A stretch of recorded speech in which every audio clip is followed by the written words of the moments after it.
Hello மக்களே, welcome to Chelli talks. Week 13 TRP ratings மகாநதியுமே வந்துச்சு. எல்லா சீரியல்ஸ்க்குமே வந்தாச்சு. நான் மெயின் சேனல்ல அது எல்லாத்தையும் அப்டேட் பண்றேன். அண்ட் ரொம்பவே ஹாப்பியான அப்டேட் என்ன அப்படின்னு பாத்தீங்கன்னா, வீக் 13ல ஒரு ஹியூஜ் இன்க்ரீஸ் வந்து இருக்கு நம்ம மகாநதி சீரியல்ல. எஸ், லாஸ்ட் வீக் 4.22, அதுவே ஒரு நல்ல இம்ப்ரூவ்மெண்ட் தான். பட் லாஸ்ட் வீக் என்னால் வீடியோ போட முடியல ஹெல்த் இஷ்யூஸ்னால.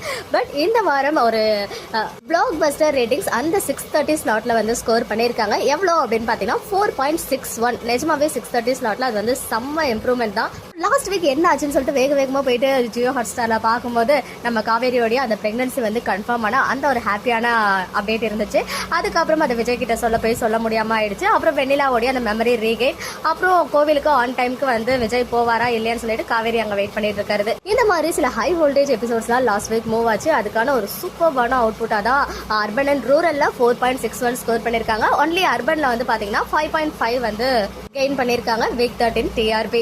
கண்டிப்பா டிஆர்பியுமே வந்து கன்சிடர் பண்ணுவாங்க. பிகாஸ் நியூ சீரியல் வருது இல்லையா, அதனால மகாநதி டைம் சேஞ்ச் ஆகும்போது நிறைய பேர் கேட்டுட்டு இருக்கீங்க. நானுமே வந்து சில சோர்சஸ்ல கேட்டுட்டு இருக்கேன். சூன் அப்டேட் கிடைச்சிச்சுன்னா உங்களுக்கு வந்து ஷேர் பண்றேன். ஸோ இவ்வளோ நல்ல டிஆர்பி வாங்கும்போது டைம் சேஞ்ச் பண்றதுக்கு வாய்ப்புகள் குறைவு.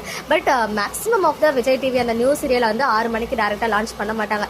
6 சீரியல் எடுத்து 6 மணிக்கு போட்டு 6:30 மணிக்கு லான்ச் பண்ணி தான் இதுக்கு முன்னாடி பண்ணியிருக்காங்க நிறைய டைம். ஸோ அதனால தான் இந்த டவுட் வந்து எல்லாருக்குமே இருக்கு. ஸோ நானுமே கேட்டிருக்கேன், பார்ப்போம். ஹோப் டைம் சேஞ்ச் ஆகக்கூடாதுன்னு ப்ரேயர் பண்ணிப்போம். ஓகே மக்களே, நெக்ஸ்ட் வீடியோவில் மீட் பண்ணுறேன். எக்ஸ்க்ளூசிவ் அப்டேட்ஸ்க்கு மறக்காம நம்ம யூடியூப் சேனலை சப்ஸ்கிரைப் பண்ணிக்கோங்க.